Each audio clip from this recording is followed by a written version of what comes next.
আজ আমরা সেই শমশেরগঞ্জ এবং ধুলিয়ানের যারা দাঙ্গা পীড়িত পরিবার, সেই পীড়িত পরিবারের মধ্যে যারা রিফিউজি ক্যাম্প মালদার বৈষ্ণবনগর বিধানসভার অন্তর্গত পাল্লালপুর স্থিত পাল্লালপুর স্কুলে যারা স্থান নিয়েছিলেন বাড়িঘর ছেড়ে রাতের অন্ধকারে নদী পার হয়ে, সেই পরিবারগুলোর মধ্যে কিছু পরিবারকে নিয়ে যারা কলকাতায় এসেছিলেন আমরা মহামান্য গভর্নর সাহেবের সাথে দেখা করলাম। গতকালের মতো আজকে এনারা আবার গভর্নর সাহেবকে তাদের দুঃখের কথা, তাদের উপরে যে ধরনের রিলিজিয়াস পারসিকিউশন হয়েছে, সেই বিষয়টি রিলিজিয়াস অ্যাট্রোসিটিস হয়েছে এবং যে ধরনের ধর্মান্তরিত করার প্রচেষ্টা হয়েছে, মানে এ তো মনে হচ্ছে পুজো অফার যেরকম দেয় সেরকম খোলা অফার দেওয়া হয়েছে। এদের কাছ থেকে শুনলে আপনারা অবাক হয়ে যাবেন। আমি যত জানতে পারছি তত অবাক হয়ে যাচ্ছি। এদেরকে গিয়ে ওই গুন্সরা অফার দিয়েছে যে তোমাদের স্বামীদেরকে মেরে কেটে গঙ্গায় ভাসিয়ে দিচ্ছি, তোমরা আমাদের সাথে চলে এসো, ইসলাম ধর্ম গ্রহণ করো না। ভাবুন এ কি ধরনের মানসিকতা। এখনো এই মানসিকতায় যদি কেউ থাকে যে অন্য ধর্মের মানুষ হলে তাকে মেরে ফেলতে হবে আর তার বাড়ির স্ত্রী মেয়েদেরকে গনিমতের মাল হিসাবে ব্যবহার করতে হবে, আমি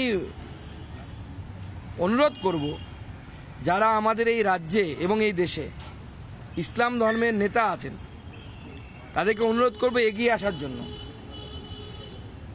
যারা এই ধর্ম আচরণের নামে এই ধরনের কথাবার্তা বলছে সেটা ধর্মসিদ্ধ কি ধর্মসিদ্ধ নয় আপনারা একবার বলবেন জনগণের সামনে। কারণ না হলে এইভাবে যদি ধর্মীয় কারণে যদি এই ধরনের অ্যাটাক হয় অত্যন্ত চিন্তা। এনারা প্রত্যেকে একটা দাবি সবার আগে করেছেন, সেটা হচ্ছে ওই এলাকায় বিএসএফ ক্যাম্প প্রয়োজন। বলছে পুলিশকে নাকি ওরা মানেই না।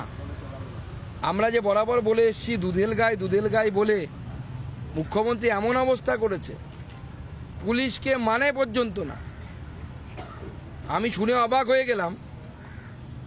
মানে এদের উপর অত্যাচার তো হয় ওই এলাকায় গেলে, যদি আমি একটু আউট অফ দ্য কনটেক্সট বলছি তবু আপনাদের জানার জন্য বলে রাখি, ওই এলাকায় যারা গেছেন ক্যামেরা নিয়ে দেখবেন রাস্তার পাশে নদীর সাদা বালি তুলে রাখা আছে, মালদায় লোকাল ভাষায় ধুস বলা হয়, ধুস।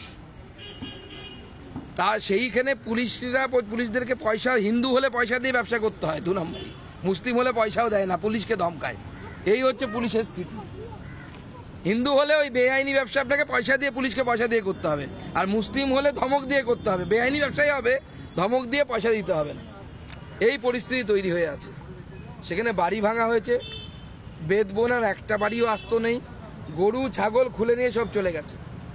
কারো আলমারিতে গরিব মানুষ বিড়ি বেঁধে কেউ 50,000 টাকা, কেউ পরিযায়ী শ্রমিক হয়ে 1,20,000 টাকা নিজেদের শোকেজে রেখেছিল, সেটা পর্যন্ত ভেঙে লুট করে নিয়ে গেছে এই হুলিগ্যান্সরা। আমরা 5টা দাবি মোটামুটি রেখেছি। তার মধ্যে 1 নম্বরে হচ্ছে বিএসএফ ক্যাম্প। এনারা বলেছেন বিএসএফ ক্যাম্প সবার আগে স্থায়ীভাবে সেখানে রাখতে হবে, কারণ পুলিশকে এই গুন্সরা, এই মুসলিম গুন্সরা ভয় পায় না।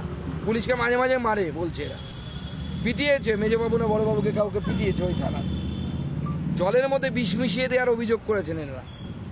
চাল যে বাড়িতে ছিল, যেটা খেতে না পারে, রান্না করতে না পারে, সমস্ত চাল নিয়ে মাটিতে ছড়িয়ে দেওয়া হয়েছে। আমরা তার সাথে সাথে বিএসএফ ক্যাম্পের সাথে সাথে এই বাড়িগুলো যেগুলো ভেঙে দেওয়া হয়েছে, আমরা সেই বাড়িগুলো এবং দোকানগুলো আবার তৈরি করে দেওয়ার কথা বলেছি। আমরা 5 লাখ টাকা করে পরিবার পিছু কম্পেনসেশন দেওয়ার কথা বলেছি এই হিন্দু পরিবারগুলোকে। প্রত্যেক ফ্যামিলিতে একটি করে পার্মানেন্ট গভর্নমেন্ট জব দেওয়ার আমরা দাবি জানিয়েছি এবং যারা দোষী তাদেরকে আইনের সামনে নিয়ে এসে উপযুক্ত শাস্তি দেওয়ার কথা বলেছি। নানা ধরনের কন্টেন্ট দেখার জন্য লাইক করুন, শেয়ার করুন আমাদের ফেসবুক পেজ, সাবস্ক্রাইব করুন আমাদের ইউটিউব চ্যানেল। পাশাপাশি অন্যান্য ব্রেকিং নিউজের জন্য অবশ্যই চোখ রাখুন রিপাবলিক বাংলায়।